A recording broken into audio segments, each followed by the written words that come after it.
اور یہ سودانی آج ایکشن کس وجہ سے مار رہا تھا، ہمارے حوض والے خوراکوں کے اندر مٹی کس وجہ سے آئی، اور یہ چار پائیاں ہم نے اپنے عزبے سے دور کس وجہ سے رکھی ہوئی ہیں، اور یہ میں پائپ لے کے کہاں جا رہا تھا، یہ تو سب پتہ چلے گا آپ کو میرا ویلوگ دیکھ کر۔ السلام علیکم دوستو، عصر کے ٹائم جیسے ہی میں باہر نکلا روم سے تو آج سارا دن آندھی نے اتنا برا حال کیا ہوا تھا جس کی کوئی انتہا نہیں تھی، تو کام کا ٹائم بھی ہو گیا تھا اور میں نے جا کے دیکھنا ہی تھا کہ آج آندھی کی وجہ سے ہمارا نقصان کیا کیا ہوا ہے۔ اور جیسے ہی میں اونٹ والی شبک کے پاس پہنچا تو سودانی نے بڑے اونٹ کو خوراک وغیرہ ڈال دی تھی اور اس کو شبک کے اندر بند کر دیا تھا، اور یہ والے بچے جو میرا انتظار کر رہے تھے ان کو بھی خوراک ڈالنا باقی تھی، اور میں جیسے ان کی شبک کے پاس گیا تو حوض وغیرہ سب الٹے ہوئے پڑے تھے اور تیز ہوا کی وجہ سے مٹی اڑ اڑ کر حوضوں کے اندر بھری ہوئی تھی۔ اور پھر میں نے جا کے جلدی سے حوض کو صاف کیا اور ان کو ترتیب دی، اور پھر سودانی بھی خوراک لے کے نکل پڑا بچوں کی، اور پھر بڑے اونٹوں کی شبک کے اندر خوراک ڈالنی تھی۔ پھر میں نے اور سودانی نے مل کر یہ خوراک وغیرہ ڈالی اور سب شبک کے اندر اور ان کے حوض وغیرہ صاف کیے، اور بچے مزے سے خوراک کھا رہے تھے۔ اور میں جیسے ہی خیمے کے اندر پہنچا تو مٹی نے اتنا برا حال کیا ہوا تھا کہ یہاں پہ ہمارے خوراک کے اوپر پوری مٹی آئی ہوئی تھی۔ آج موسم ٹھنڈا ہونے کی وجہ سے سودانی بہت زیادہ خوش تھا، اور یہ چار پائیاں ہم آپ کو بتاتے چلیں کہ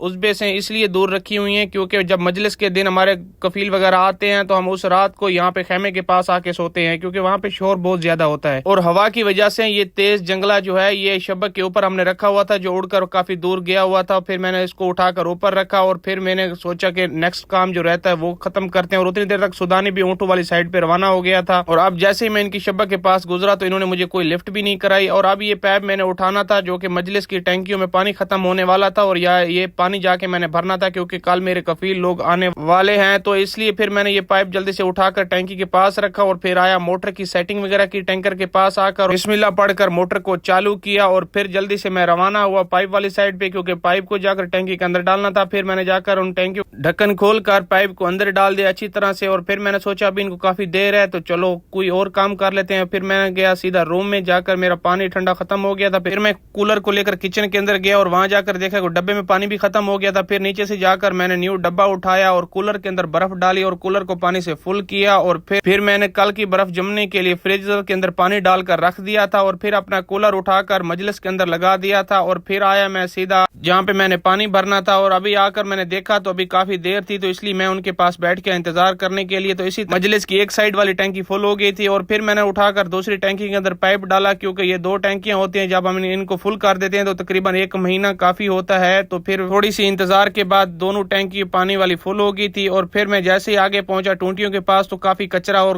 ریت وغیرہ پڑی ہوئی تھی آندھی کی وجہ سے، تو پھر میں نے پائپ اٹھایا اور ان کو صاف کرنا سٹارٹ کیا، اور پھر میں نے اچھی طرح جہاں پہ ہم منہ ہاتھ وغیرہ دھوتے ہیں نماز کے لیے وضو کرتے ہیں اور وہ جگہ اچھی طرح سے صاف کر دی تھی، اور ہینڈ واش صابن جو ہے وہ اٹھا کر اس کے آگے رکھ دیا تھا، اور پھر میں پہنچا ٹینکر کے پاس کیونکہ موٹر وغیرہ کو جا کر میں نے بند کرنا تھا۔ جا کے میں نے موٹر کو بند کیا اور پانی والی موٹر کو اٹھا کر اوپر رکھ دیا تاکہ آندھی کی وجہ سے یہ خراب نہ ہو، اور پھر میں پانی والے ہوز کو دیکھا تو اس کے اندر بھی کافی مٹی جمع ہوئی پڑی تھی، پھر اس کو بھی میں نے اچھی طرح سے دھو دیا تھا کیونکہ آندھی کی وجہ سے ہر چیز خراب ہو گئی تھی۔ اور یہ اب پیپ جو ہے میں نے اٹھا کر واپسی اونٹوں کی شبک کے پاس رکھنا تھا کیونکہ ہم پانی وغیرہ وہاں پہ پلاتے ہیں اونٹوں کو، تو پھر میں نے جلدی سے پائپ کو لا کر شبک کے پاس رکھ دیا تھا، اور اسی طرح آج کا کام میرا ہو گیا تھا یہیں پہ ختم، اور آج کے ویلوگ کا ہم کرتے ہیں اینڈ۔ آپ لوگ بتائیں کیسا لگا میرا ویلوگ، اگر پسند آئے تو لائک شیئر کمنٹ ضرور کریں اور میرے یوٹیوب چینل کو ضرور وزٹ کریں۔ اللہ حافظ۔